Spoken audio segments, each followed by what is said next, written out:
Well, this summer on The Bridge, we're talking about some of the interesting research that's being done at the University of Windsor. And this afternoon, Colin Novak joins me in the studio. Colin teaches automotive and material engineering at the University of Windsor, and he's in the process now of figuring out how wind turbines actually affect human beings. And welcome to The Bridge, Colin. Nice to meet you. Thank you very much. It's a pleasure to be here. What are you trying to find out? There's several facets of wind turbines technology that we're interested in, specifically on the noise emissions. But the thing that interests me the most is there any health effect of the wind turbine noise, particularly the low frequency and the infrasonic components of the wind turbine noise. What do you mean by infrasonic? The audible range that humans hear is between 20 hertz and 20,000 hertz. Anything below 20 hertz we call that the infrasonic range. We can't actually hear that unless the amplitude is extremely high, but we still can feel that energy because it's an extremely large pressure pulse that hits our body. Mm-hmm. If we saw the sound wave of it, would be a very long sound wave, and the pulse would, as you say, you might not hear it, but you might feel that pulse. Absolutely. Of the sound. Yep, exactly.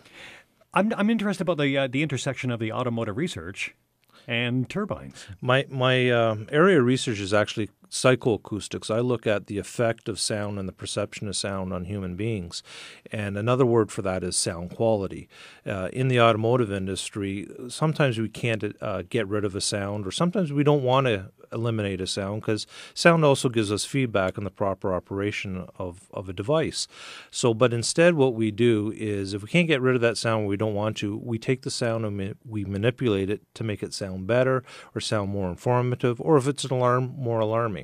So it fits in nicely with the whole health aspect of wind turbines as well, because it ties into looking at how the wind turbine noise affects human beings and how we perceive the different types of facets of the wind turbine noise. Mm-hmm. So when did you start this research?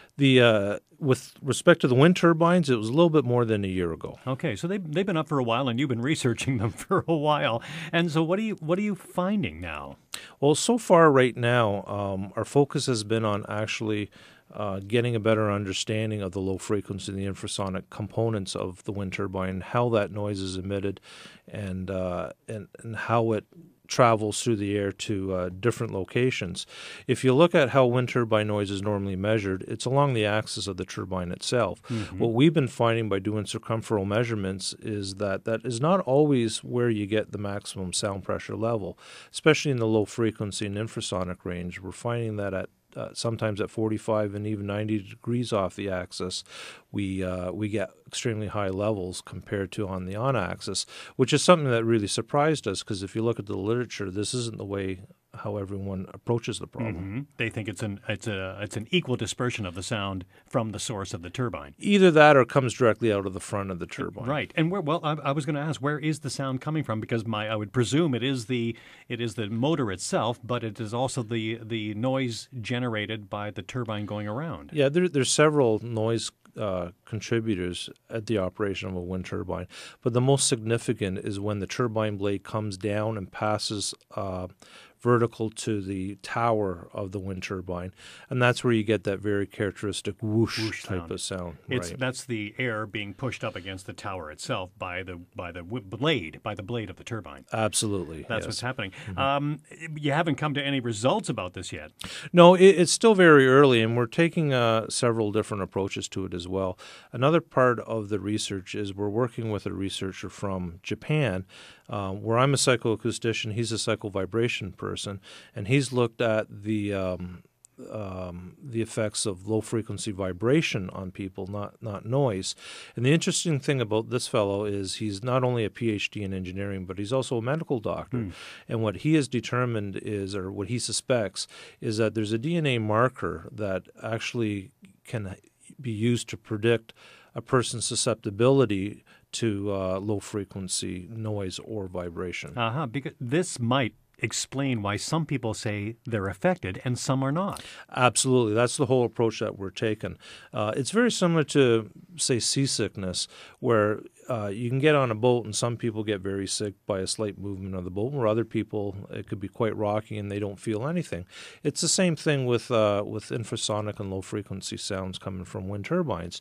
You can have several people in a given household, and one or two or three people will say they're very uncomfortable, they can't sleep, they're very anxious, and everyone, it's very likely that they are actually feeling these things, where there are other people who don't feel anything at all.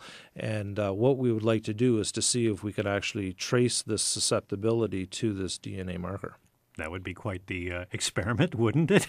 Yes. You'd have to have a whole lot of people lined up in a blind study, some with the gene, some you have to identify the gene, first of all, my goodness. Absolutely. It's not an easy task to do, and you have to jump through a lot of hoops to get to that point. You have to go through ethics reviews, et cetera. And as you said, it has to be a blind study, and you have to have a large enough population. And that's one of the difficult things is to really get access to good data in this area. And that's why I think there's still a lot of controversy dealing with wind turbines and the health effects, and that is that there's just isn't enough data out there, and it's very difficult to get that data. But there must be some indication of promise for you in that area, because you wouldn't want to go down that road too far without realizing that it's a dead end in terms of the research. You must have some idea that you're on the right track. Yes, but as scientists, we're also very curious, and we take that risk of going down those roads. Yes, and you're willing to go a little bit further than somebody else might. The next steps for your research? What we'd like to do is continue on characterizing the low frequency and the infrasonic sounds, but talk to people. When you say that, I'm sorry, Colin, when you say that, do you mean just like identifying them and using them as markers? Yeah, and characterizing them and looking at different turbines and the different types of sounds, because there are different designs out there and different manufacturers, and the acoustic signature, if you will, are different from one to the next. Some are, I could say, maybe by luck, are better designed from an acoustical perspective than others, but the focus that the OEMs for the wind turbines have are mostly on optimizing the performance from an electrical power perspective.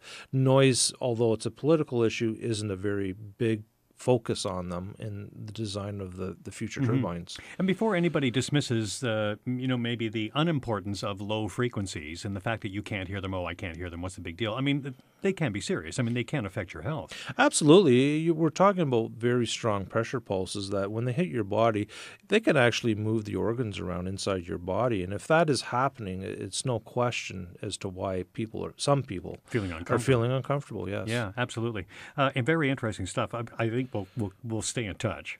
Very good. Nice to meet you, Colin. Interesting. Thank you. Thanks for having me. Colin Novak is an associate professor at the University of Windsor.